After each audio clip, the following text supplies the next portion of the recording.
are streaming live, and I think we are good. My dear Christine Harrington, joining us on the Selling with Dignity Sales Made Easy live event, live podcast. Christine, welcome to the show. What's the good word?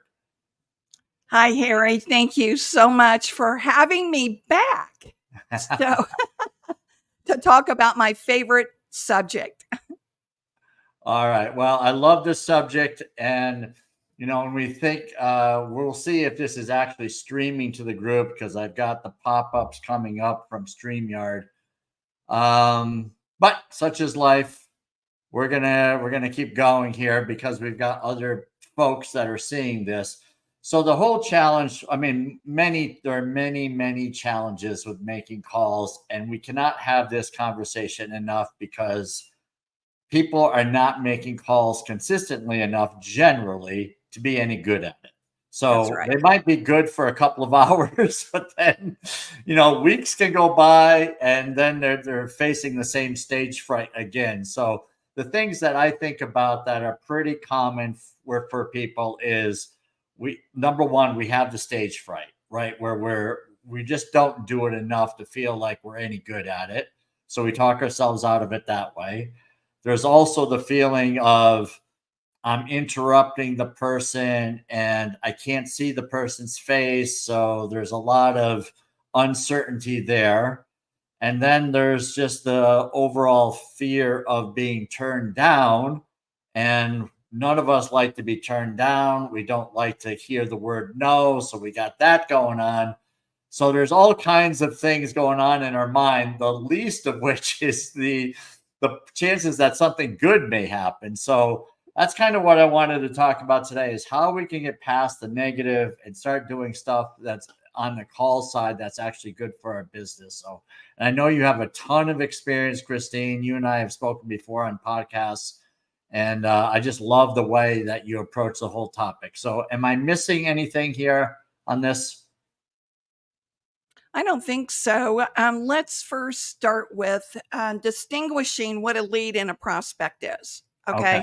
Yeah. They're, over the years, that term has been used interchangeably. People refer to prospects as leads as prospects, but there is a clear definition between the two. A lead is a person that is coming through a website or calling the company to get more information. They're coming through a process to learn more. Maybe they're just kicking the tires. Maybe they're doing price comparison. But that's what a lead is. They're coming into a system. So now they're a lead, okay, which is handed off to the sales team to handle. A prospect is different. A prospect is someone, let me go back. A lead knows you, they've gone through your website, they have a brief idea of who you are. A prospect is totally different. They've never heard of you, they've never heard of your company, they don't know anything about you. And they may not have a need. Yeah. So let's make those two distinctions. A prospect, those are the people that you're going to cold call. All right. You've developed a list of prospects that are in your niche market. Maybe your marketing team has done it and handed you off a team. Maybe you're a new employee and they've handed you a book of business and you have this group of prospects that for one reason or another either just dropped off the radar or were never contacted. So those are prospects. They also, are people that just don't know anything about you. So the two approaches are entirely different. The lead is a warm call, but a prospect is an absolute cold call. Oh, that clarification is so good. So what I'm hearing you say, a lead knows us, right? So it's not a complete cold outreach, whereas a prospect doesn't know us. So I Correct. like that differentiation there because, like you mentioned, people interchange the two, and we're missing out necessarily on how we going forward in our conversation today.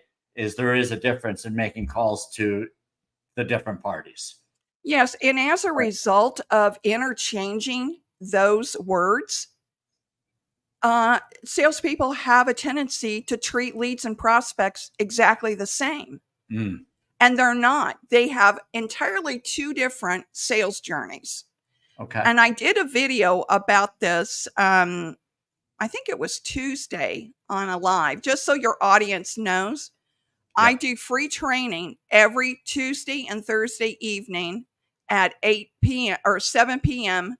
Eastern Daylight Time. Free training. It's usually about 20 to 30 minutes. And like you, Harry, I'm all about helping salespeople every way that I can. Basically, because I didn't have any help when back in the day when I was selling. So that's I did a podcast about this, and Harry, sometimes people get in this habit too of, well, that last sale worked, so I'll use this on the next prospect. And there could be two entirely different situations.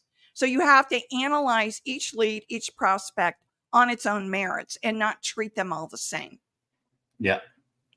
So good. And I know that you have this giving spirit. And one of the things that we want to do is give great volume right now. So I'm getting messages that we're having a hard time hearing you. I hear you perfectly, Christine. Oh. So in the settings, there is a volume adjustment in StreamYard. I don't know if this is a Facebook thing or not. I don't see where I could adjust it in Facebook, but I just turned up my volume. And maybe I'll get a text from someone in the group if it changes anything. Not the end of the world, because I hear it perfectly and it's probably streaming fine to other places. But like you, what I love about what you do is that you're giving and you're sharing all of this value so people can tune in. And you and I are doing very similar things. It's like our mission to make the world better in sales, to drive the success of small businesses, and which also ties into the success of their, for their employees, their families, it drives the economy. So there's a lot of good things that come out of this. So,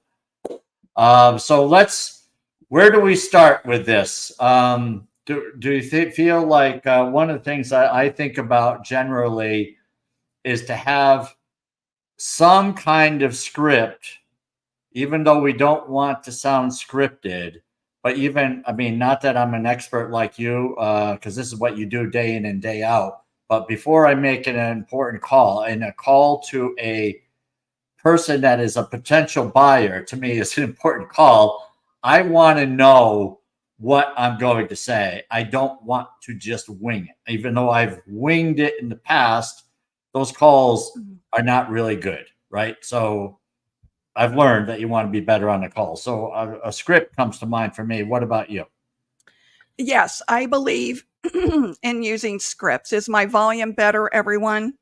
I absolutely believe in using scripts. Great. And as a result of that, I also believe in practicing the script so many times that it becomes a natural for you to just say the script. And practice, practice, practice. There's on this little phone right here, there is an app called a voice memo app. Use that app, and that's the app I use to practice. So I'll practice my call opening and I'll play it back so that I can hear how the prospect will hear me. Now, I practice at least 20 times before I actually make that first call. Why do I do that? Well, I don't know any professional athlete that ever walks out onto a football field or whatever field he's playing on and just starts playing cold. I don't know anyone that does that. Yeah. Professionals do the work, and the work is you have to practice. And so you're warming up your voice. You're warming up how you're going to present yourself over the Mm. phone. You're listening to different nuances in your tone. So I cannot encourage people enough. I have been teaching this for a lot, well, 10 years. I've been teaching this. And it was something that, back in the day before the iPhones, I practiced with coworkers. Mm. I wanted them to give me feedback. Well, with the invention of the iPhone, now I use the app, and you will absolutely be shocked when you hear yourself and you play it back and you're going, oh, wow. Yeah. Oh my goodness, you're bringing back memories. But again, most business owners miss out on this. So, like you, I used to work in a sales organization, and before our outbound calling blocks, we would role play. We'd all get in a conference room and we'd go around the room and we would get the bugs out of the system, so to speak, and we would raise the objections that people would say, like, I'm busy or I already have somebody, all the things that were common back then. And this is, kind of what we did. And so that it would just get our brains in gear. So there's huge advantages that people who are doing this every day. It just gets to be more comfortable. But I think one of the things that you struck a chord with, especially with me on this, is this practice, is that you get to slow it down because we are so rushed and we're feeling like it's such an abnormal call. It's nothing like us having a conversation. It would be, Christine, Harry Spaight calling. The reason for my call, and I know you're really busy. I just wanted to touch base with you and see where we stand because I sent you a proposal last week, and it's like we want to get it out before the person says no. Now, we would never have a conversation like that face to face, but on the phone, because sometimes we can't see the person, we just want to blurt everything out in one breath, and that just messes up things even more. So I love what you're saying. What's your thought on my silliness there? Well, that's exactly right, Harry. I have heard that on calls before. It's like they're off and running. And as you said, you need to slow it down. Your call opener is your most important asset on any kind of call, whether it's a cold call, whether it's a follow-up call, warm call. That's your number one asset because you have 4 seconds in order to gain their attention. And I have seen, oh my gosh, there's this trend going around, and I do not recommend it. It's called tactical tone. So, Harry, it would sound something like this. Hey, Harry, I bet you never would guess that I'd be calling today. It's a Friday afternoon. Wow. Oh yeah. Oh yeah. Yeah. So people are thinking this is the next best thing to sliced bread. Okay. What you're doing is you're making fun of the process. Okay. And I would hang up immediately if someone did that to me. I am not interested in silliness. Yeah. So your call opener, first of all, eliminate the word hey. It's not hey, Harry. Yep. It's hello, Harry, or hi, Harry. I always recommend that you caution on the side of being professional. You want to be professional in your words and friendly in your tone. So it could sound something like this.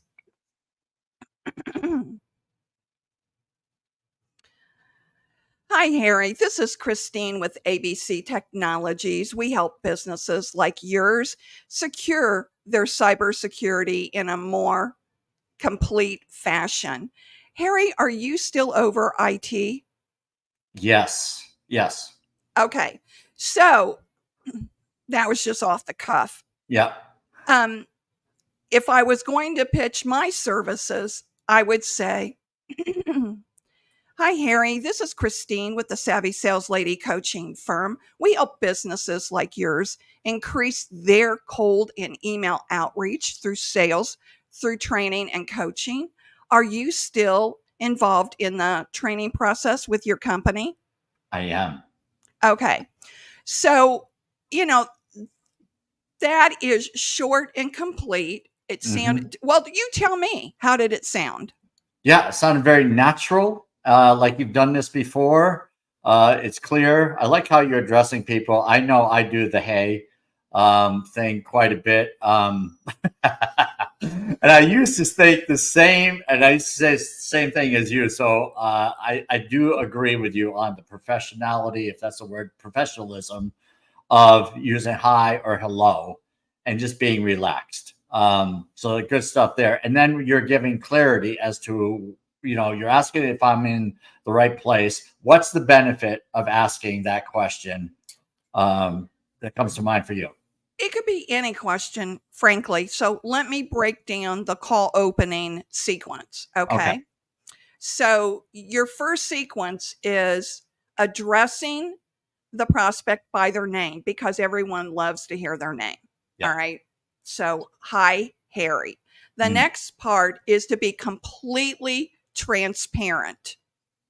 I'm Christine Harrington with the Savvy Sales Lady coaching firm. So they have a clear understanding that you're being transparent. Okay. Why is this important? Because you want to establish trust. If you're trying to do these little gamey, salesy phone calls, you're not going to inspire trust at all. Mm. So then the next sequence is tell them what it is that you're doing. Hmm. Why are you calling? It's not, I can help you increase your sales by 30%. That's not what you're doing. That's selling. So you say, "I help businesses like yours increase their sales through cold email and cold calling training." Okay. So you're just giving them an overview of what your company does, and then you ask a closed-ended question. Okay. Closed ended. All right. Closed-ended. Yep. Why? Now we've all been taught to ask open-ended questions, Mm. right? Okay, you've interrupted their day. Remember, this is a prospect. They Yep. do not know you. They don't know anything about you. They did not expect your call. So they're busy working. You've called, you've interrupted their day. So Mm. ask them a simple question to get the conversation Okay. opening up. Yep. Okay. So if you said, "Yeah, yes, I am involved in the training, but I'm just getting ready to leave for a meeting." Okay. That is a way to get off the phone Right. so they don't have to talk to you any longer. All Yep. right. I have the perfect response no I matter love it. what they say. If Okay. they say they're not interested, "No, I'm good, not interested." It doesn't matter what it is they say. You Okay. can always say, and it's very respectful to do this, either "That's good to know," and then ask another question immediately. "That's good to know, Harry. Have you used a sales coach in the past?" Excellent. Yeah, I love it. Okay. Yep. Okay. Or, "Thanks for letting me know. Harry, I understand you're about ready to leave for lunch. Real quick, have you ever used a sales coach before?" Okay. No, I haven't. All right. Well, can you give me briefly why you've never done coaching for your sales team? Yeah. So I see what you're doing. So you're asking a follow-up question here. So the first question, you're going with the closed-ended. I'm trying to get off the phone by saying I'm preparing for a meeting. You're coming back now and asking another question. Correct. Right So, now, some might feel that this is I'm being too pushy when I do this because they said they're going to a meeting. But I'm in agreement here because I like to hear like that first no for me, or that first whatever we want to call that, right? Where they're trying to get rid Excuse. of it. At first excuse is sort of like going into a store and the clerk saying, "Hi, can I help you today?" And we come back with, "No, I'm just looking," right? That's automatic for us. So that doesn't mean we're not going to buy, and it doesn't mean that the clerk should go away.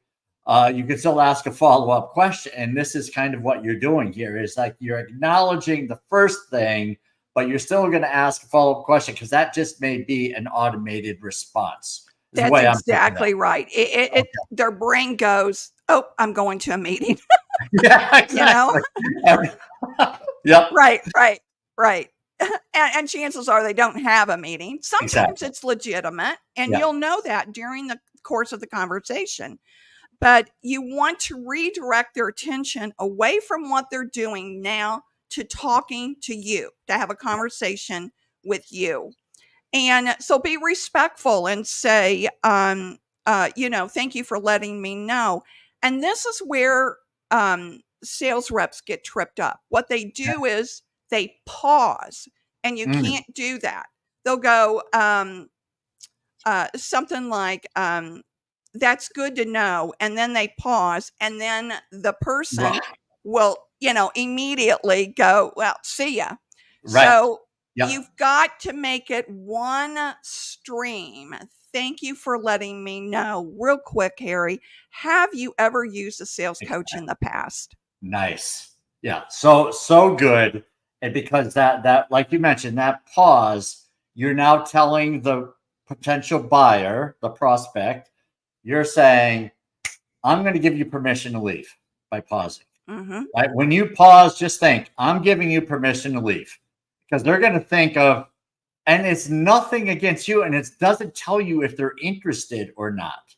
And so your call at that point is not being productive. You want, if you're going to make the dial, you want the call to be productive. You do not want to get off the phone and say, "Is this person a candidate or not? I still don't know." Right. So having some knowledge. So that's why when you pause and you're waiting for them to say, "Well, I really got to go," or "I'm really busy," or whatever, now they have permission by your pause. They're going to start thinking on their feet.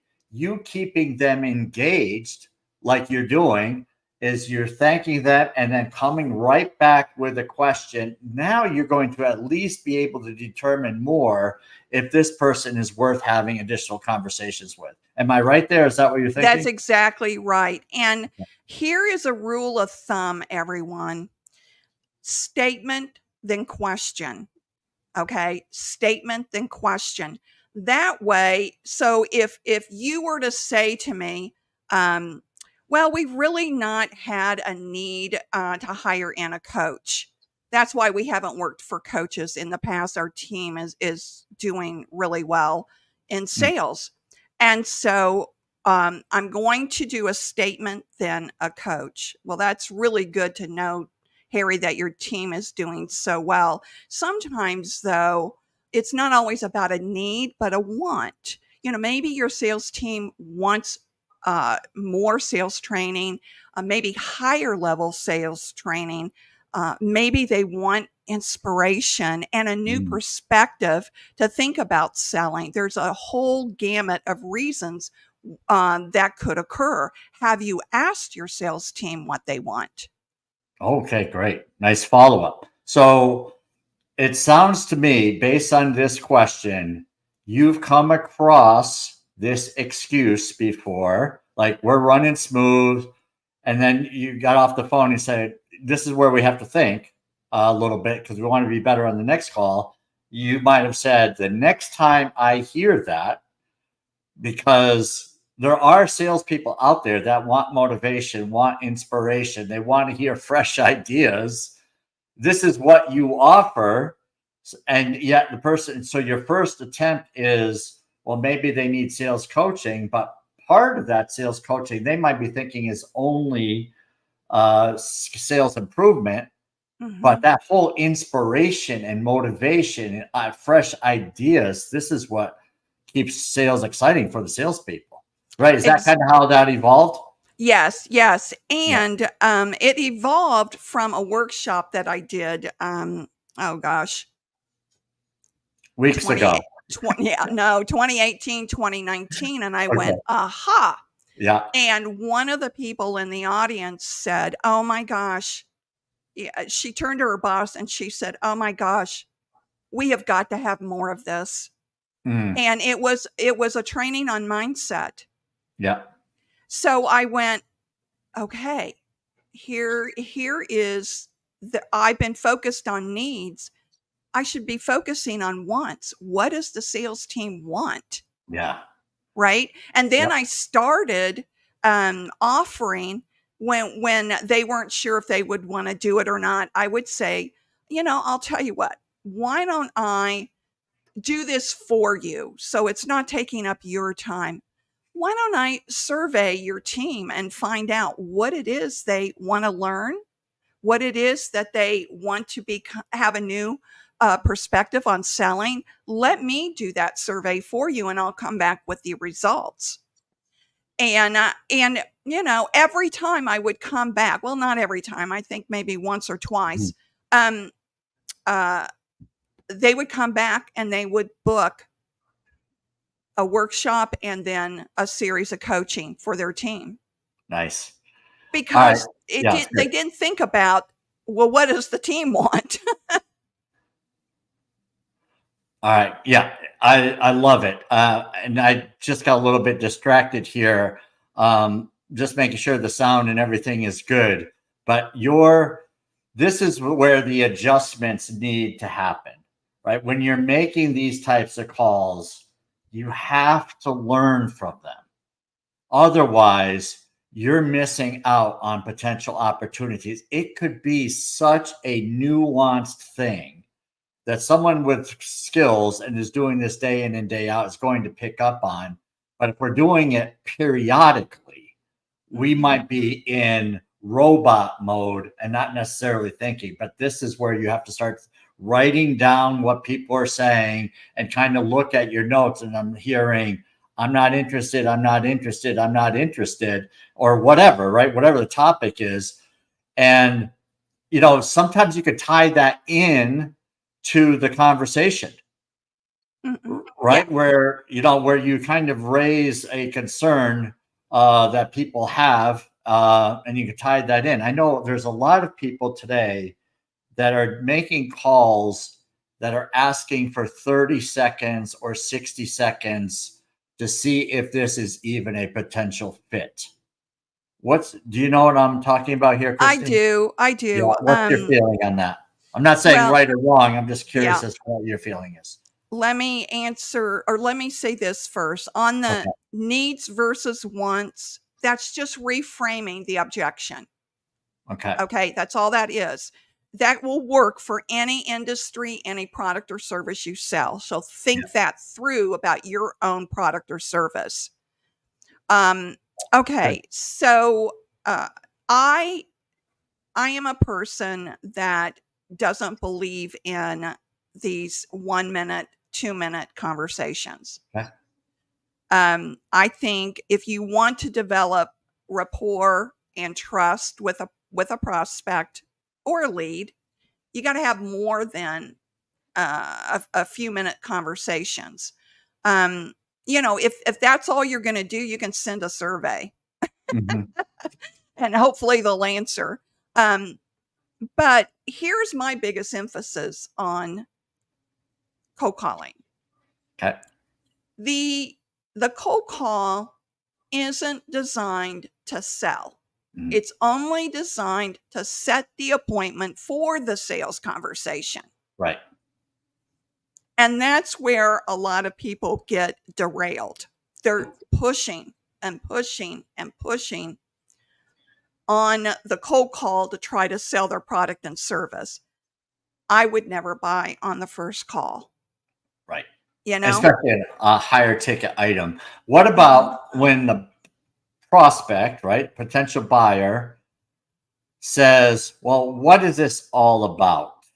Yeah. And then they ask, and then they go into, so how do you do that? Right. So then, right. So the first question might be harmless, but it's that second question where I've heard salespeople start going into, it's like, 20 minutes later, they're still on the phone talking about all way too, in my opinion, way too much. What's your thought? So, if you're not asking the right questions during the cold call, that question could come up. What is this all about? Okay. Yeah. So, you've got to make sure you're asking the right questions. But if they do say to you, and start asking you questions, well, what do you mean that you can secure, uh, or you have more security for our cybersecurity team? What do you mean by that? I would say back to that person, well, we could do this one or two ways.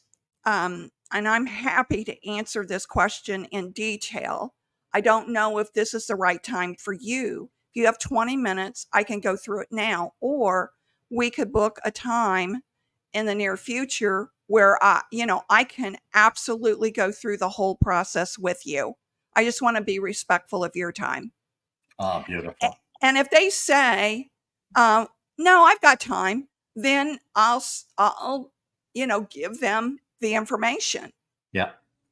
Okay. But would that include questions as well? Would you kind of reframe, restage the place and just say, okay, now I'm going to ask some questions and I'm not just going to speak here and that's get right. full engagement. Okay.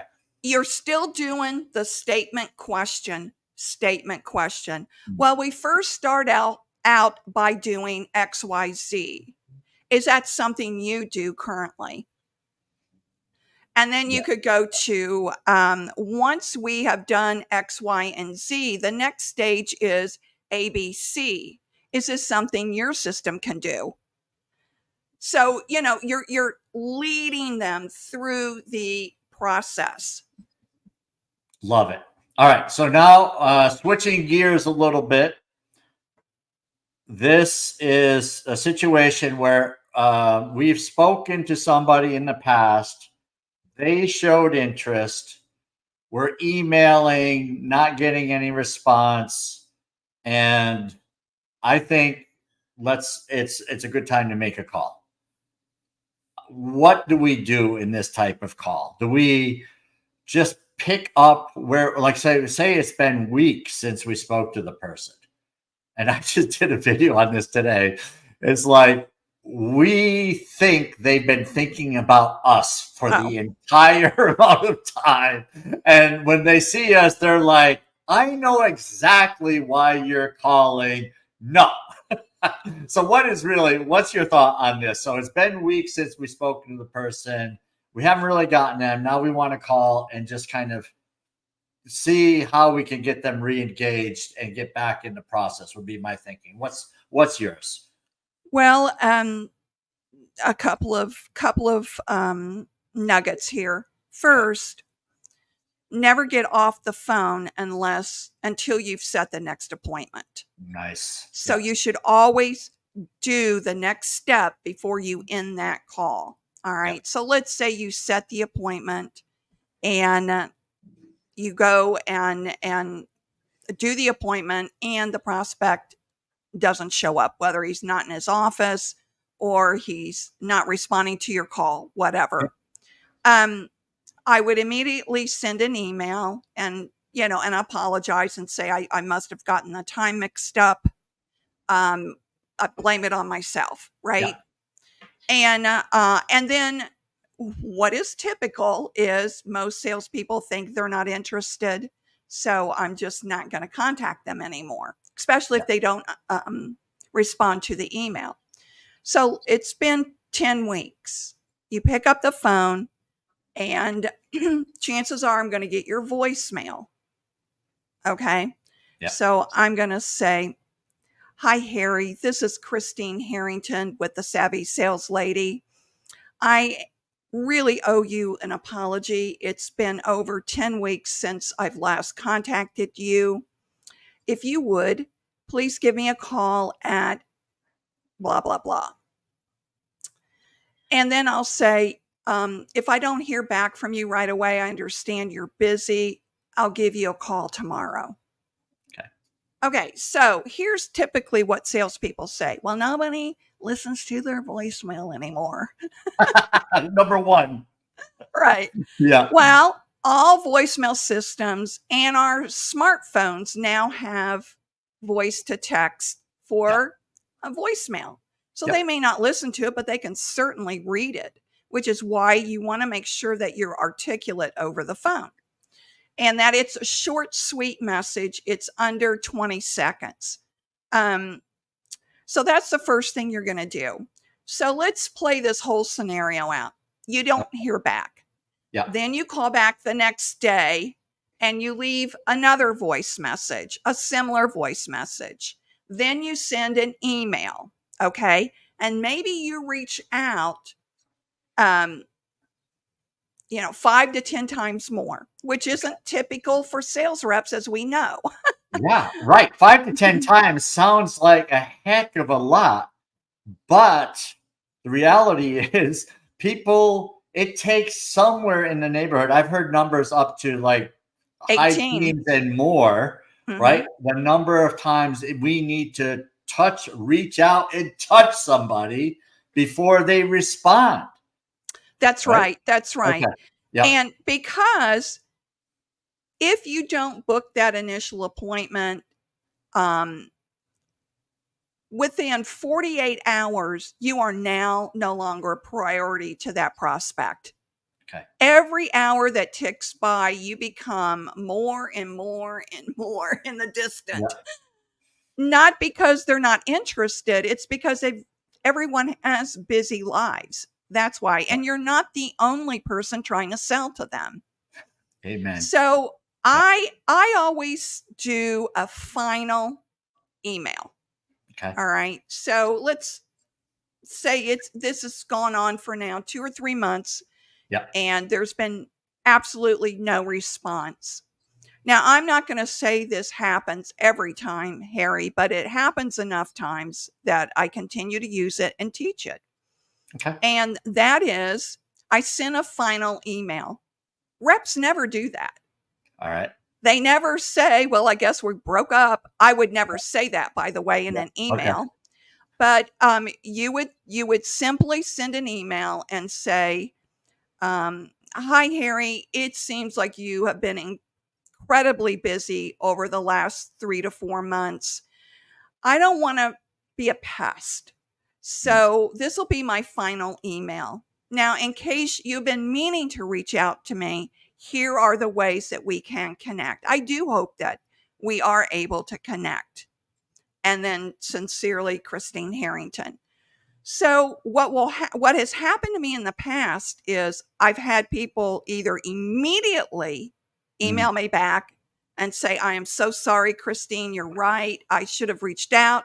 Or I've had them call me. One man called me while he was getting on a plane and said, Christine, I am so sorry. If you will call me Sunday at 7:00, I'll be available to talk. And I said, no problem. I'll give you a call. 7:00 Sunday morning, I gave him a call and we had about a 45-minute conversation. Yep. Plus, it was relaxed. Yeah. Because it was a Sunday. Yeah. So good. I mean, even if that works 5% of the time, right? 1 out of every 20, right? Yeah. It's 5% more than you would get if you just let it go. Well, I think it's common courtesy. Yeah.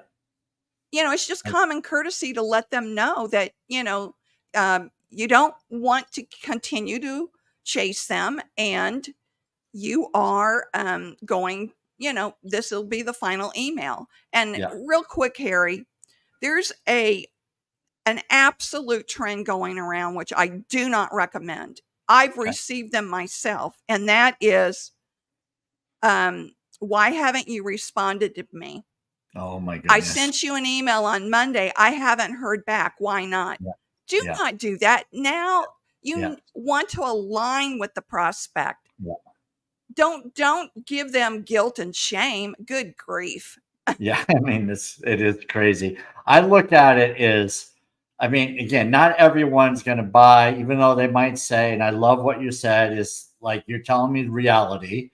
People do set meetings in the calendar. You can do everything right. Doesn't mean they're going to show up 100% of the time, right? So get over that part, and then welcome to the world of selling. Right. If you give up after 2 calls and say, well, I called them twice, I'll let them call me back. Fine. That's the way you be. If that's the way you can be, that's your choice. But for many of us who've been doing this for a long time, 15, 20 calls later, they pick up and then we have a great conversation. That's okay. That's the world in which we live in sales.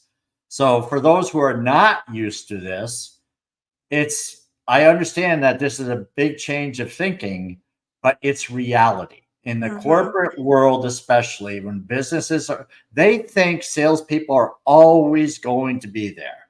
They think we're like a store, so that I can call Harry whenever, he'll be ready when I'm ready. I'm going to ignore every one of his emails and every one of his calls.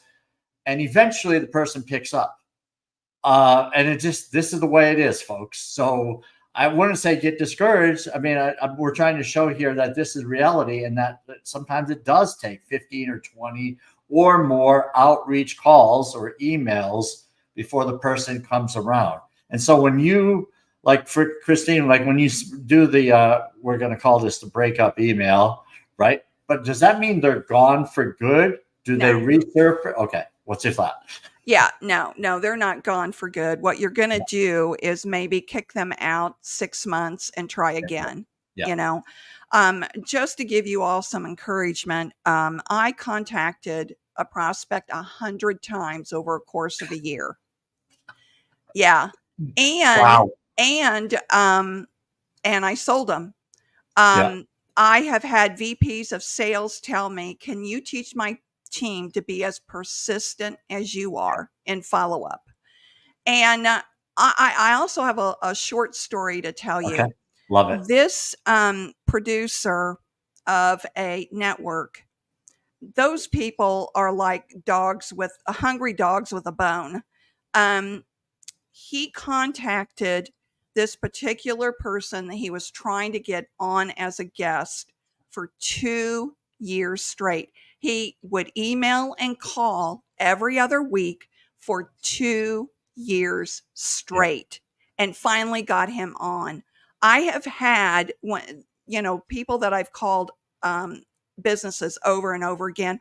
I've gotten their gatekeepers become friends, so friendly with me that they'll say, I'll give you a text message the minute he walks into his office. Yeah, that's great. Yeah, because they feel bad for you, right? When you're getting sympathy from people who are normally trying to keep you away, that's a really good sign. Yeah. And you want to make the gatekeepers your friends, Exactly. They're doing a job, and their job is to keep whoever they're protecting, right? I mean, if there's an executive assistant and you're not getting to the executive, there's a reason for that. They cannot take every call from every salesperson. So they have to wean them through, or whatever the process is, but go very, they have to figure out where the value is going to come from, who is worthy of having a conversation. Someone that's stuttering and stammering and unsure or gives up after a couple of calls, that's all part of the process, right? It's the one that stays persistent, has a good message, that eventually the person says, you know what, you earn the right, and they put you through. And you've got to have confidence in your voice. You can't call and it's like, hey, hi, Harry. This is Sally with ABC Technologies. I mean, you can't do that. You've got to be, hi, Harry. This is Christine Harrington with the Savvy Sales Lady firm. You have to exert confidence in your voice and make sure it's friendly. All right, I got one more question that just came to mind. What about, can you help me? or I was looking for some help, where you kind of introduce this, I see going around quite a bit. Well, Versus, yeah. I use that with, so if I'm calling into a main switchboard of a company, that dated me, didn't it? Main switchboard. What's a switchboard?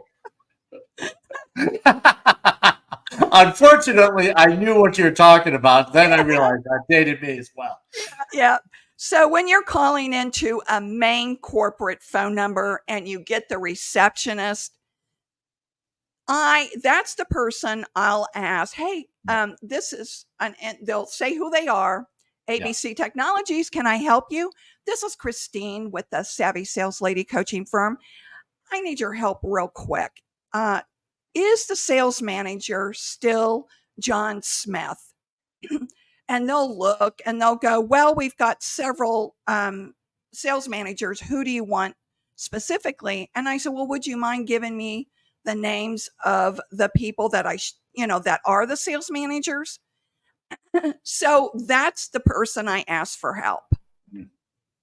Gotcha. Yep. I want to go into that call. I want to go into that call with the person I want to do business with, knowing he's the right person. I'm not going to ask him for help. Yeah. He wants my help. Yeah. And I guess I'm going to ask, what about researching a little bit that person before you make the call? Yeah, I'm a big believer of doing your homework before you make that call. So here's where I'm different, Harry, from a lot of people. I'm not trying to pound out 100 calls in an hour. Mm-hmm. So when I cold call, which is every single week, because I don't want to get out of practice. Yeah. You should have it in your schedule to cold call daily. Okay. But I will cold call maybe 25 to 30 people in a 2-hour segment. Mm-hmm. Because I don't want to sound rushed. I want to, and I know there are some companies that don't give their sales teams the luxury of doing that they're measured by how many calls they are making every hour. And that's sad, in my opinion. Yeah. I do not agree with that. Yeah. But even on my quality. Correct. Yeah. I believe in slowing down and only doing 25 to 30 calls in a 2-hour period. 100% with you. It's funny. Mm-hmm. I used to say 15 dials an hour. So if you're doing that, you're in a good spot, because not every call is rushed. It's not like you're just trying to get through a call to hit a number. Right. Because you lose sight of that, is that now if I have to do 50 dials in an hour, well, I got to get through, and these people, I can't really tell if they're interested or not, but I got to hit my dial number. So I'm moving on.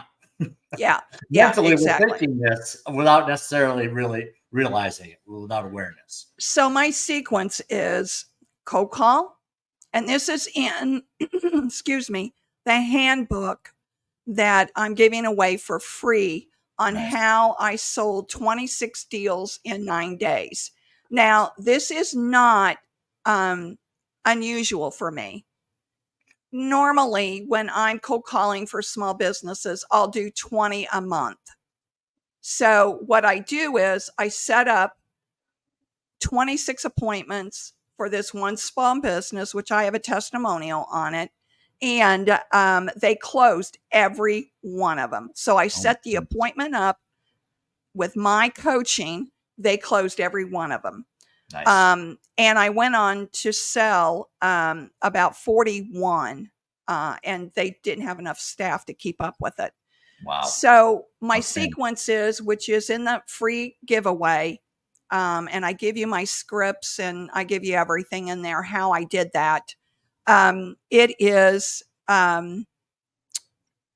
cold call, follow up with email strategy, and then I work that whole thing out to the final email. So you'll get that in that handout. Okay. And that's on the link that's in the... Yes. In the chat box. But I think it shows private chat, Harry, so you may have to post it. Yeah. Okay. Yeah. So it'll be in the show notes, and we'll put it on the post in Facebook, and I'll make sure we get it here. So I'm going to do that right now. But yeah, this is so good, Christine. Any final thoughts for our audience in here about, making calls, anything that you want to end up with here? Yeah, sure. Thank you, Harry. Most of the time, people are reluctant to make these types of calls because they don't want to sound unprofessional. They don't want to get on that call and just goof it up and sound unprofessional. We've all left the voice messages that we wanted to delete, right? Yeah. So that's why using a script until it becomes a part of you, and that's why practicing so much is essential if you see yourself as a professional. And a lot of sales reps don't. Sadly, they don't see themselves as a professional. They're not getting paid, $50 million a year to play a game. They don't see themselves on the same level, but you are on the same level. You're just in a different industry. So good. Yeah. Being a professional, and I think for business owners, you want to start viewing yourself, if you're not, in the same category. You may not be making the calls, but this is a skill set that your business may completely depend on the success of your selling. Well, and so, right? You go. Yeah. So is solopreneurs and freelancers. Yeah. Just because you throw up a website doesn't mean they're going to come.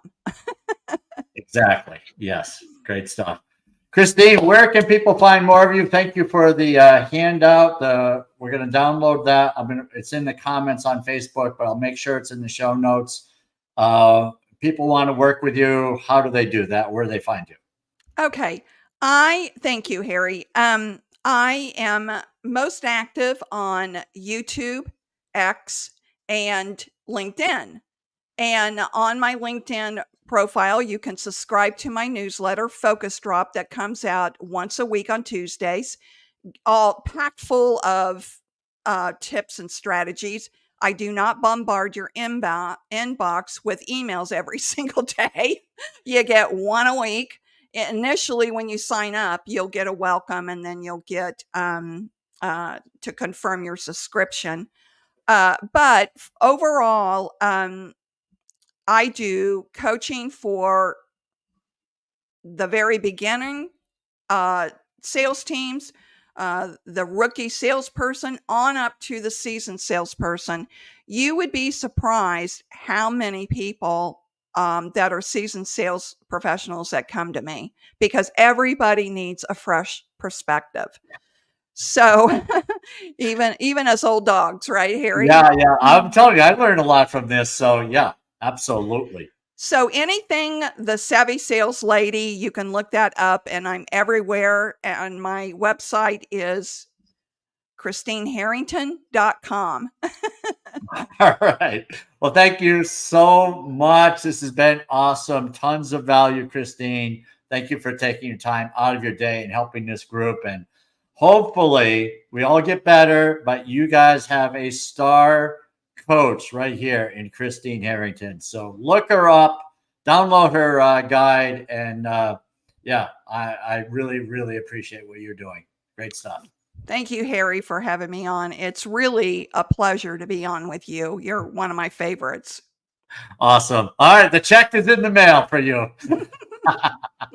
And we'll get on the switchboard after and chat some more. Yeah. Oh, my. Bye. Bye.